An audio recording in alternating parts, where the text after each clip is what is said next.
Welcome once again to the Vantage Performance Podcast. I'm Phil Dobbie, and again I'm joined by the Executive Director and CEO of Vantage Performance, Michael Fingland, to look at the 7 essentials to creating high-performance teams. Now, Michael, a lot of these, actually, particularly the first one, seems a bit like common sense, but I guess, you know, as we've spoken about before, you can get so lost in the details. Sometimes common sense is something that's hard to come by, but making sure you've got a clear purpose, the why, how, and what. You know, sounds obvious, but easily forgotten sometimes. Yeah, good morning, Phil. Look, it is, but, you know, it's been called many things over the years.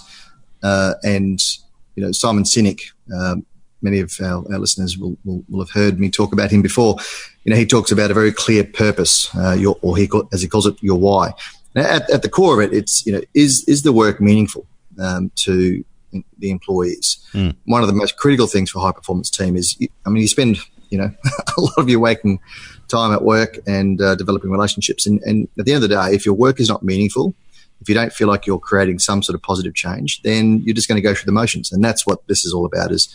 And I encourage people to go to Start With Why on the web and YouTube and just have a read of that video, because that's what it's all about, having something that everyone can look up to and be inspired by. And I guess that sort of leads on to the second point, because if you don't feel like you've got meaning, if your work isn't, you know, you don't see the point in what you're doing, are you in the right job? And, you know, and perhaps not. Maybe there's something else you should be doing which is more meaningful, which means you've got to make sure when you're recruiting, you are getting people who are the right people for that role. And I guess that means people who understand what it is you're trying to achieve. That's exactly right, Phil. And harking back to your why, if you have the right why and it's clear in your recruitment process, in your marketing, in your branding, it'll actually help you recruit the right people.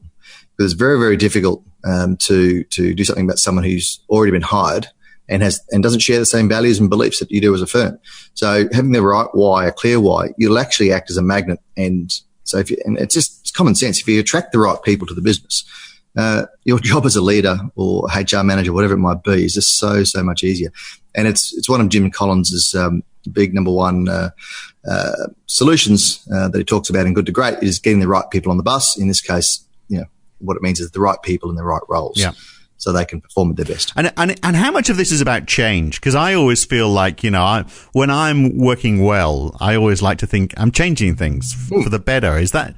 I mean, it seems fundamental. Is that? But I guess you can't change. You know, there's lots of jobs where perhaps you can't drive so much change. But we all want to have some sort of impact, don't we? Everybody at their core, whether they want to admit it or not, wants to be part of something that's creating change.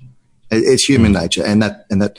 Again, having a really clear why covers off both of those, that you know, your work will matter and that you'll feel like you're part of something bigger than you are. Right. You say the third point is psychological safety. So here's an interesting one, where you feel as though you can take risk. Yeah, look, Google did a multi-year study, spent millions and millions of dollars to try to work out what is at the heart, what are the top key reasons why they have high-performance teams. And they... you know, I won't labour on it too much, but they spent so much time looking at all different types of combinations. They put extroverts together, introverts together, combos. They had the so-called smartest in the room working in teams. And as it turned out, and it amazed everybody in the organisation, that it was actually the so-called B performers in terms of intelligence that outshone every other combination of team. And at the heart of it, their number one thing, and 5 of their key tools are in the 7 that we talk about now. We've already talked about why. Is psychological safety, and that is, do people feel comfortable speaking, you know, up in a team meeting and putting their views across without the risk of being shot down? Sounds simple, but that was the number one of their 5. That was the biggest correlation to having a high performance team. You've got to get the balance right on that, though, haven't you? Because you don't want people who are sort of like saying, well, I'm going to take risks, and you know, they're not calculated risks. There's got to be you've got to be an expectation that it's okay to step outside the box, but let's not go too far left field, because you know, you could be wasting the company money. Yeah, like there's a balance, but this is not so much about taking huge amounts of risk. It was all about, in team meetings, does everyone feel comfortable contributing their view? Right. Where you've got half the, you know, we've all seen it. We've all worked with an extremely dominant person who just rules the whole meeting and doesn't let anyone speak. That's cancerous. So what we're talking about here is people who feel comfortable within their work environment to speak their mind, put their ideas forward. Not every idea is going to get up. I mean, that's just life. But do you feel comfortable that you can put your opinion forward without the fear of being shot down? Yeah, that fear of, look, I'm going to look stupid, so I'll just keep my mouth shut, Yeah. whereas you might actually have the best idea that's going to change the company. Absolutely. Exactly. So what about dependability then? I guess this is very important for teamwork. Can you depend on? And actually, this is, the older I get, the more I realize just having dependable people actually is so crucial. Somebody who, because there's lots of people who, for example, will say, they'll take on board a great idea, but when it comes to operationalizing it and doing it day in, day out, for example, they become less dependable. They perhaps get bored and want to move on to the next gleaming new thing. That's right. I mean, this is number 4 in the list, and it sounds so obvious, but so often it's not considered. I mean, can you count on your teammate to back you up to do what you need to be done? It's a very, very simple trait to have, and it's all about teamwork. And at the end of the day, a business can't move forward unless you're taking calculated risks, not reckless risk, but calculated. And you won't take risks if you can't depend on others to work with you, have your back, let you know when you're going a bit off course. It is a fundamental thing, but so easy to put in place. But hard to spot, isn't it? Who are going to be the dependable people? When you're interviewing somebody, you can find out whether they, sort of fit the culture of your organization, whether they understand what your business is all about. But it's not until they're actually there in the business that you can find out, how dependable they're going to be. Yeah, look, you can never truly find out, how someone's going to act until they get in the job. But you can ask, other questions in the recruitment process around teamwork and demonstrate times where, you've worked well on a team or you've backed someone up, and you can be a bit, cryptic about it, but it's all about teamwork, and if someone has played lots of team sports, if they've volunteered, they're all little traits that they work well in teams and they enjoy it. Okay. Clear roles is number 5, making sure you've got clear roles, clear plans and personal goals. Yeah. Look, I have to say this one does my head in. We see this so many times. It really does. It is so simple to get right. Have clear roles. Every survey we do, we use the Net Promoter Score survey for employees. Right. And it always comes back. I don't know what my job role is, my job spec. I don't know how I'm measured. It is so easy. Simple one-pager to outline what you're responsible to do in your job. How am I going to be measured? How will I know if I've done a good job or a bad job?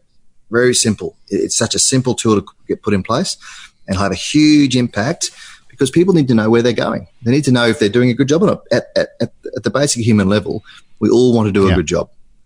So have a one-page job spec that outlines what my role is. It's incredible how many people are recruited into positions, in very senior positions, that do not have a very clear job description. But there's a danger here, isn't there? If they're the wrong goals, if there's not been enough consultation, because I've had goals foisted on me, and I've thought, hang on a second, these are the wrong. I shouldn't be doing this. I feel like I should be doing something else, and I guess that means, that's not had the ability to influence what I'm supposed to be doing within the organisation. Yeah, exactly right. It's like any bonus system.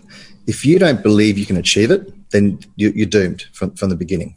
So any sort of individual or team-wide bonus structure, monetary or not, it has to be an achievable goal. It needs to be something that you can see yourself achieving.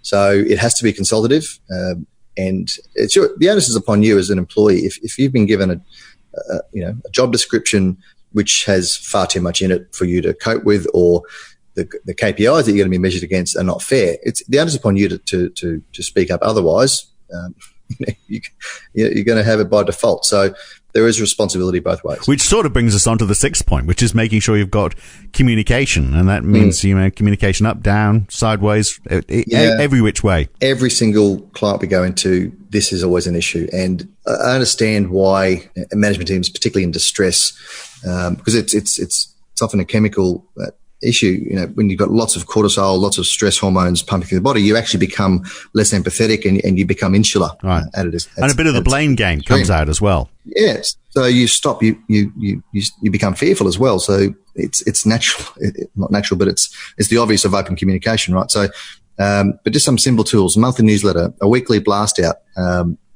keep, in a really large organization, have a committee that is responsible for disseminating, really important information from the exec team down to the shop floor. Some really simple tools, but open, transparent, and regular. Just be consistent. even if it's just once a month or once every 2 months, just be consistent with your communication. And again, you don't need to spend a fortune on this.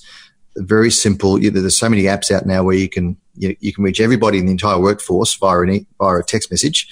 And there's there's a whole bunch of them out there. Just keep that communication flowing. Let people know how the business is going, where we're heading, any significant good news, employee of the month kind of things. Just keep that information flowing, and you'll be amazed how much of an impact it has. Right, but how do you do that in a way that it doesn't look like the latest edition of Pravda?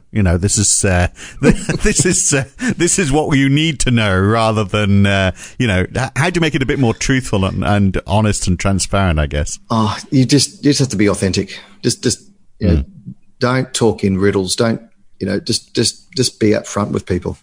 It's why I'm asking that, because there's a lot of that goes on, isn't there? Yeah, look, and but be genuine. But be genuine. I mean, we say that, and you say it quickly, and it sounds like it's easy, but you'll know if your communication's going out there on a regular basis, and you're not being authentic or genuine. Your staff are going to tell you through various channels. So there's ways of making sure that it's coming across in the right way. But at its heart, when you're writing the information or you're talking to people, often ask yourself, am I being genuine? Am I being authentic? Okay. And finally, making sure you've got the right tools for the job. Yeah, again, a really simple one, but so many situations we come into where, say in an office environment, they're working on 10-year-old computers or the tools in the workshop, you needed replacing 3 years ago. Simple little things. Productivity is so critical in a business, no matter what sort of business you're running. But making sure people have got the right tools for the job. If they're working with busted old equipment, they're going to take that behaviour into their role. So, and I'm not saying you have to go out and buy Rolls-Royce tools and all the rest of it and have the best computers, but just make sure that what they've got is fit for purpose. Because if they want to do a good job, right? As I said at the beginning, people inherently want to do a good job. People are good people, and they want to make a difference. So if you're working with substandard kit, it just fights against it. So get out of their way. Give them the tools they need. Yeah. Give them the training they need. Get out of their way and just let them do a good job. Get out of the way. I got on a bus the other day, and the bus driver had a big broad grin on his face, and I said, you're smiling a lot today, and he said, yeah, well, look at this bus. And he had the brand new state of the art bus, and he was happy to be driving it, and then went into great detail about all the specifications and what was so marvelous about it. So there's a case in point. Oh, look, I did this job, and it would have been 15 years ago, a turnaround of a fairly large trucking company. And most of the fleet were Kenworth trucks. And I've never seen anything like it since. Every driver had that much pride in their Kenny that they washed it themselves. They would wash it on the weekends in their own time. And a Kenworth truck, it's not like a little Subaru. It takes you half an hour. They would go out of their way to maintain the interior and the exterior of their truck, because it was a Kenworth and they had pride in what they were driving, because they had the right tools for the job. Yeah, absolutely. And that all gets back to that first point, really, about making sure that you're feeling involved and that you're part of something and striving for that change. That's all great. 7 great pieces of advice. Thanks so much, Michael. Cheers, Phil. You can read book after book on this sort of stuff, can't you? But Michael explains it all so well in 10 minutes or so. That is the beauty of the Vantage Performance podcast, even if we do say so ourselves. That was Michael Fingland. I'm Phil Dobbie. We'll catch you again soon. And don't forget to subscribe so you never miss an episode. See you next time.